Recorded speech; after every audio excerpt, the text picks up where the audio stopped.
Todas recibimos de ella una resplandeciente célula que contiene todos los instintos y los saberes necesarios para nuestras vidas. Es la fuerza, vida, muerte, vida.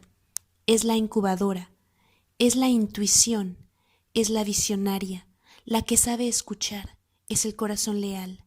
Anima a los seres humanos a ser multilingües, a hablar con fluidez los idiomas de los sueños, la pasión y la poesía. Habla en susurros, desde los sueños nocturnos, deja en el territorio del alma de una mujer un áspero pelaje y unas huellas llenas de barro. Y ello hace que las mujeres ansíen encontrarla, liberarla y amarla. Es todo un conjunto de ideas, sentimientos, impulsos y recuerdos. Ha estado perdida y medio olvidada durante muchísimo tiempo. Es la fuente, la luz, la noche, la oscuridad, el amanecer. Es el olor del buen barro y la pata trasera de la raposa. Los pájaros que nos cuentan los secretos le pertenecen. Es la voz que dice, por aquí, por aquí. Es la que protesta a voces contra la injusticia. Es la que gira como una inmensa rueda. Es la hacedora de ciclos. Es aquella por cuya búsqueda dejamos nuestro hogar. Es el hogar al que regresamos. Es la lodosa raíz de todas las mujeres. Es todas las cosas que nos inducen a seguir adelante cuando pensamos que estamos acabadas. Es la incubadora de las pequeñas ideas sin pulir y de los pactos. Es la mente que nos piensa.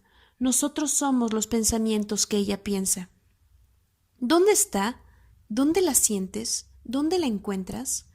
Camina por los desiertos, los bosques, los océanos, las ciudades, los barrios y los castillos. Vive entre las reinas y las campesinas, en la habitación de la casa de los huéspedes, en la fábrica. Vive en el gueto, en la universidad y en las calles. Nos deja sus huellas para que pongamos los pies en ellas. Deja huellas donde quiera que haya una mujer que es tierra fértil. ¿Dónde vive? En el fondo del pozo, en las fuentes, en el éter anterior al tiempo. Vive en la lágrima y en el océano, en la savia de los árboles. Pertenece al futuro y al principio del tiempo. Vive en el pasado y nosotras la llamamos. Está en el presente y se sienta a nuestra mesa. Está detrás de nosotras cuando hacemos cola y conduce por delante de nosotras en la carretera. Está en el futuro y retrocede en el tiempo para encontrarnos. Vive en el verdor que asoma a través de la nieve. Vive en los crujientes tallos del moribundo maíz de otoño. Vive donde vienen los muertos a por un beso y en el lugar en el que los vivos envían sus oraciones. Vive en donde se crea el lenguaje. Vive en la poesía, la percusión y el canto. Vive en las negras y en las apoyunturas y también en una cantata, en una sextina y en el blues. Es el momento que precede al estallido de la inspiración. Vive en un lejano lugar que se abre paso hasta nuestro mundo. La gente podría pedir una demostración o una prueba de su existencia, pero lo que pide esencialmente es una prueba de la existencia de la psique. Y puesto que nosotras somos la psique, también somos la prueba.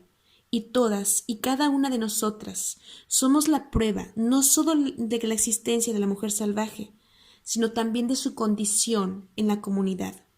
Nosotras somos la prueba de este inefable numen femenino. Nuestra existencia es paralela a la suya. Las experiencias que nosotras tenemos de ella, dentro y fuera, son las pruebas, nuestros miles de millones de encuentros intrapsíquicos con ella, a través de nuestros sueños nocturnos y nuestros pensamientos diurnos, a través de nuestros anhelos y nuestras inspiraciones nos lo demuestran.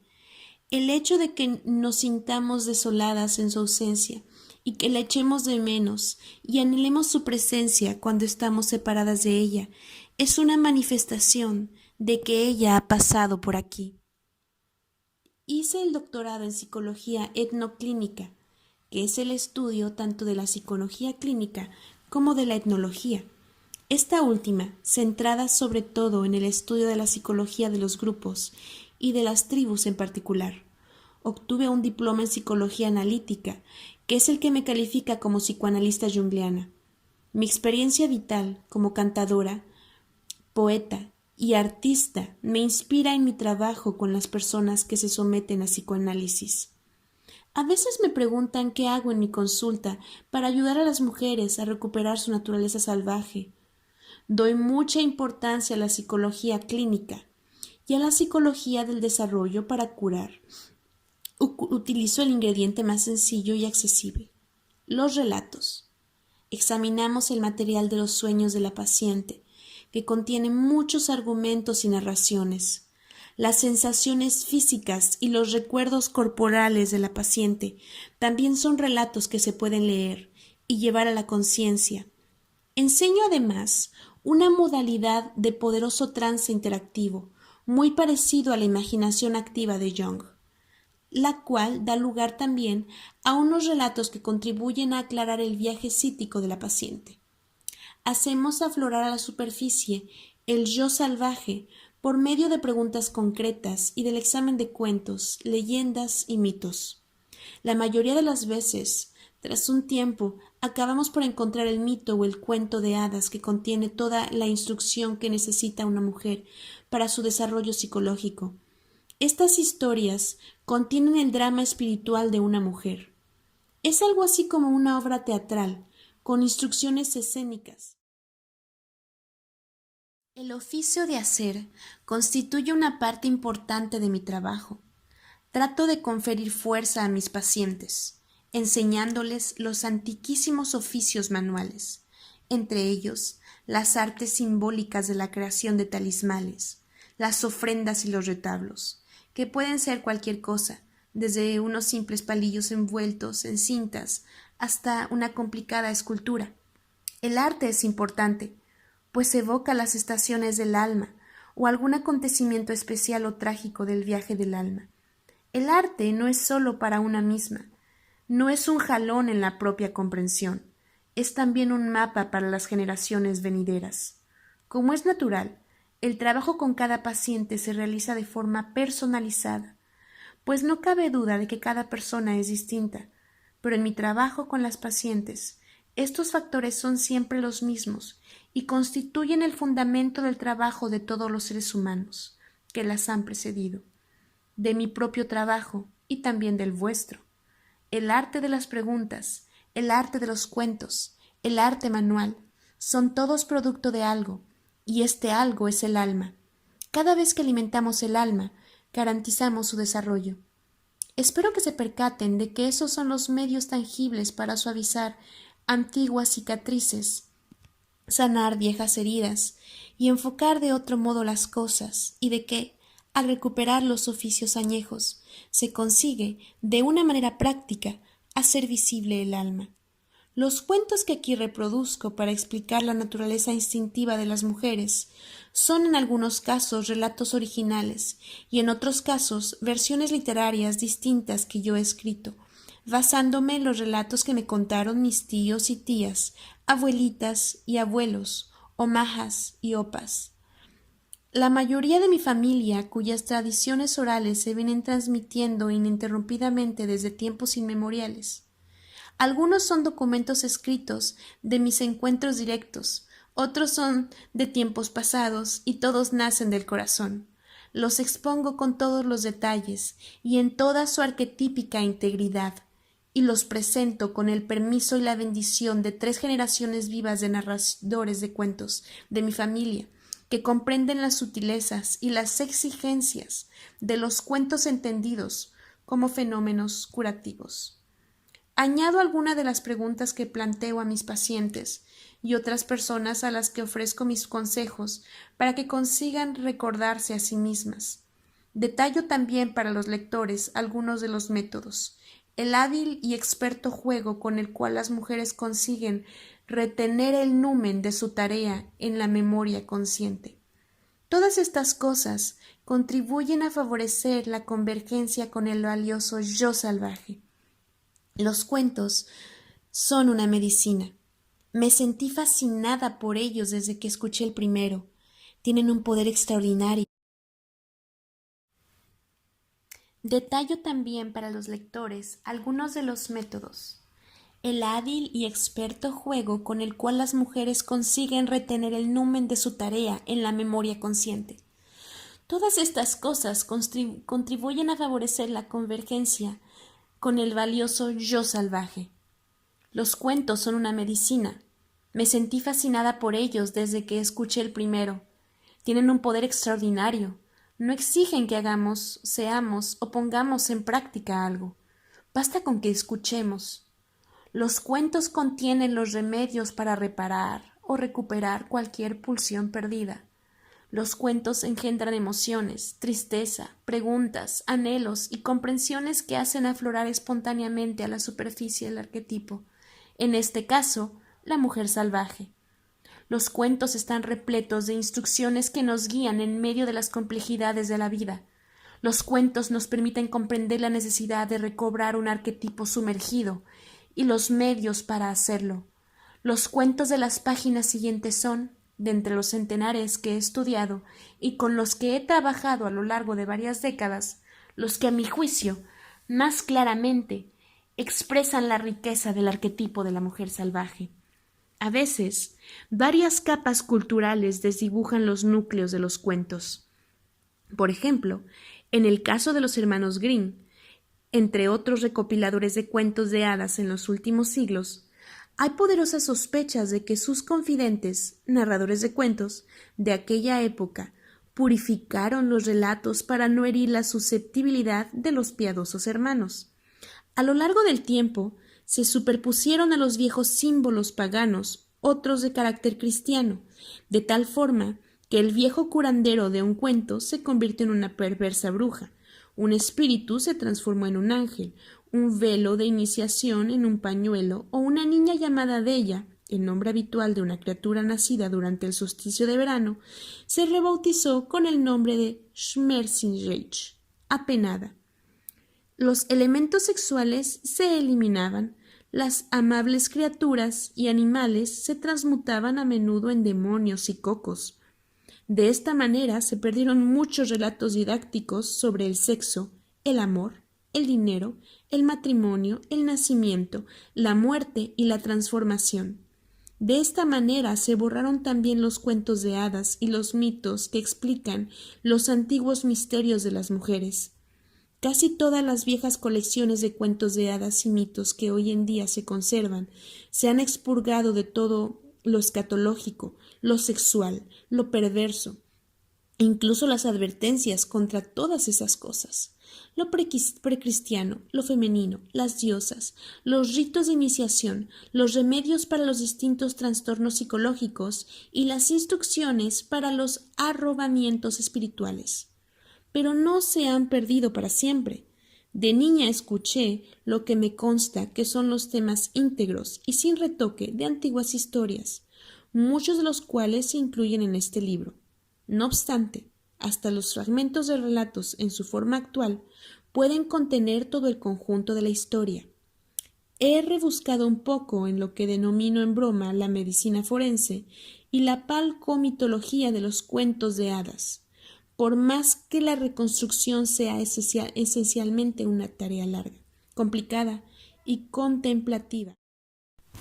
En pro de la efectividad, utilizo varias formas de exégesis, comparando los leitmotivs, considerando deducciones antropológicas e históricas, y formas tanto nuevas como antiguas.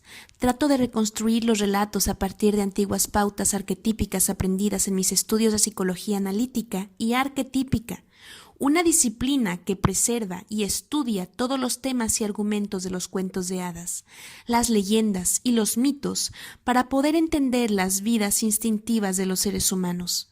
Para ello me resultan útiles los patrones subyacentes en los mundos imaginarios, las imágenes colectivas del inconsciente y las que parecen en los sueños y en los estados de conciencia no ordinarios.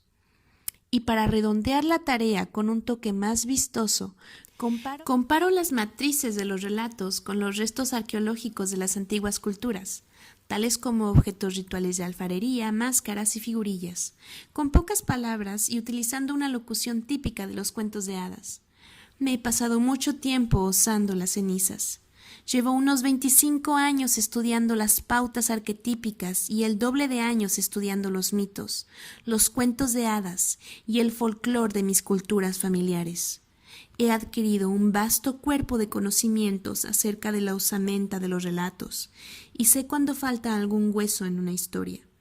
A lo largo de los siglos, las conquistas de naciones por parte de otras naciones y las conversiones religiosas, tanto pacíficas como forzosas, han cubierto o alterado el núcleo original de los antiguos relatos. Pero hay una buena noticia. A pesar de las ruinas estructurales que se observan en las versiones existentes de los cuentos, existe una pauta muy definida que sigue brillando con fuerza. A través de la forma y la configuración de los distintos fragmentos y las distintas partes, se puede establecer con una considerable precisión que se ha perdido en un relato y reconstruir cuidadosamente las piezas que faltan, lo que permite a menudo descubrir unas sorprendentes subestructuras que alivian en cierto modo el pesar de las mujeres por la destrucción de los antiguos misterios. Los antiguos misterios no se han destruido. Todo lo que se necesita, todo lo que podríamos necesitar en algún momento, nos sigue hablando todavía en susurros desde los huesos de los relatos. Recoger la esencia de los relatos constituye una tarea dura y metódica de paleontólogo. Cuantos más huesos contenga la historia, tanto más probable será encontrar su estructura integral. Cuanto más enteros estén los relatos, más sutiles serán los giros y vueltas de la psique que advertamos y tantas más oportunidades tendremos de captar y evocar nuestro trabajo espiritual. Cuando trabajamos el alma, ella, la mujer salvaje, crea una mayor cantidad de sí misma. De niña tuve la suerte de estar rodeada de personas de muchos antiguos países europeos y también de México. Miembros de mi familia, mis vecinos y amigos, acababan de llegar de Hungría, Alemania, Rumania, Bulgaria, Yugoslavia, Polonia, Checoslovaquia, Serbo-Croacia, Rusia, Lituania y Bohemia, y también de Jalisco, Michoacán, Juárez y de muchas de las aldeas fronterizas de México, Texas, Arizona. Ellos y muchos otros, nativos americanos, gente de los Apalaches, inmigrantes asiáticos y muchas familias afroamericanas del sur habían llegado para trabajar en los cultivos y las cosechas de los fosos ceniceros de las fábricas, las acerías, las cervecerías y las tareas domésticas. En su inmensa mayoría, no eran personas instruidas en el sentido académico, pero aún así eran profundamente sabios. Eran los portadores de una valiosa y casi pura tradición oral. Muchos miembros de mi familia y muchos de los vecinos que me rodeaban habían sobrevivido a los campos de trabajos forzados, de personas desplazadas de deportación y de concentración, donde los narradores de cuentos que había entre ellos habían vivido una versión de pesadilla de Sherezad. Muchos habían sido despojados de las tierras de su familia, habían vivido en cárceles de inmigración, habían sido repatriados en contra de su voluntad. De aquellos rústicos contadores de historias aprendí por primera vez las historias que cuentan las personas cuando la vida es susceptible de convertirse en muerte y la muerte en vida en cuestión de un momento. El hecho de que sus relatos estuvieran tan llenos de sufrimiento y esperanza hizo que cuando crecí lo bastante como para poder leer los cuentos de hadas en letra impresa, estos me parecieran curiosamente almodonados y planchados en comparación con aquellos. En mi primera juventud, emigré al oeste, hacia las montañas rocosas. Viví entre afectuosos extranjeros judíos, irlandeses, griegos, italianos, afroamericanos y alsacianos, que se convirtieron en mis amigos y almas gemelas. He tenido la suerte de conocer algunas de las insólitas y antiguas comunidades latinoamericanas del sudoeste de Estados Unidos, como los trampas y las truchas de Nuevo México. Tuve la suerte de pasar algún tiempo con mis amigos y parientes americanos nativos, desde los Inuit del norte, pasando por los pueblos y los plains del oeste, los náhuatls lacandones, tehuahuanas, huicholes, seris, mayas quichés, mayas, cachiquiles, mezquinos, cunas, nazca, quechua y jíbaros de Centroamérica y Sudamérica. He intercambiado relatos con hermanas y hermanos sanadores alrededor de mesas de cocina y bajo los emparrados en corrales de gallinas y establos de vacas haciendo tortillas, siguiendo las huellas de los animales salvajes y cosiendo el millonésimo punto de cruz.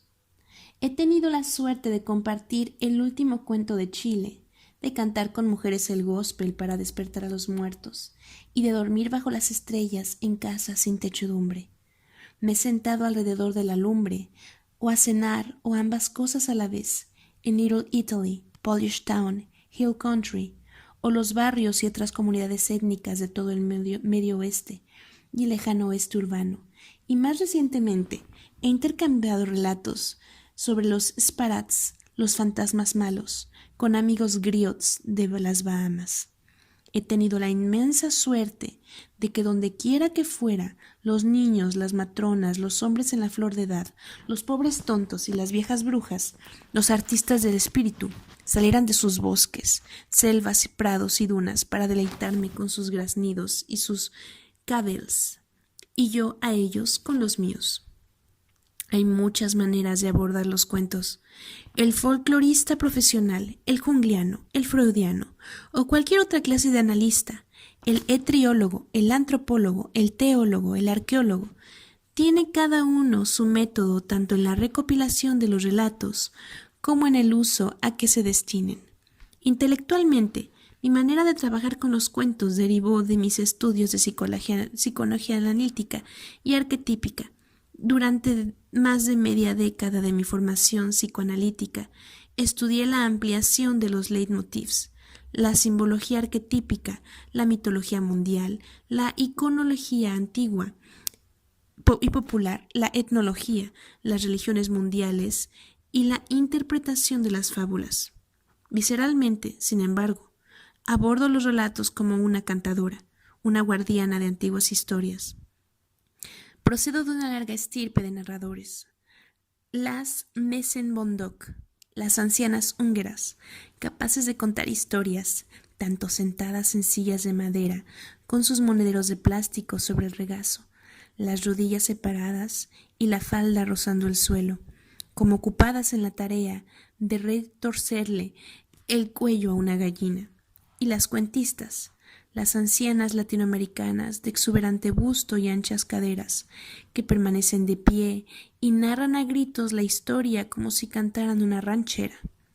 Ambos clanes cuentan historias con la voz clara, de las mujeres que han vivido sangre y niños, pan y huesos.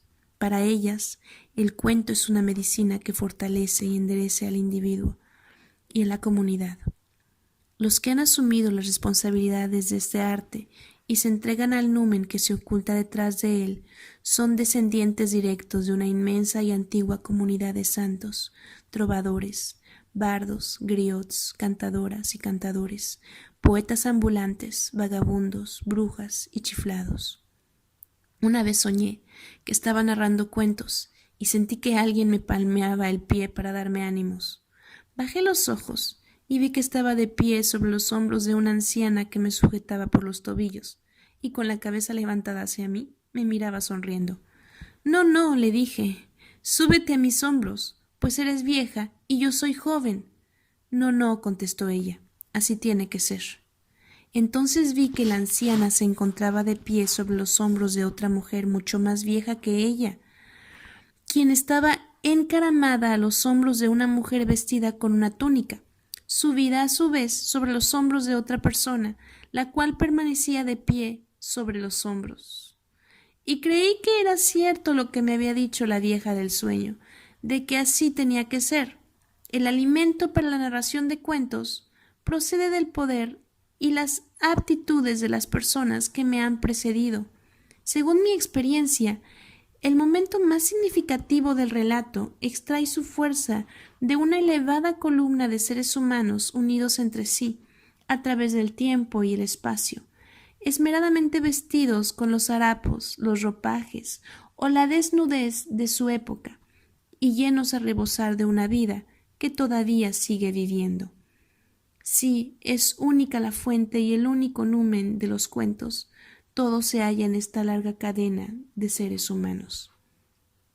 El cuento es muchísimo más antiguo que el arte y la ciencia de la psicología, y siempre será el más antiguo de la ecuación.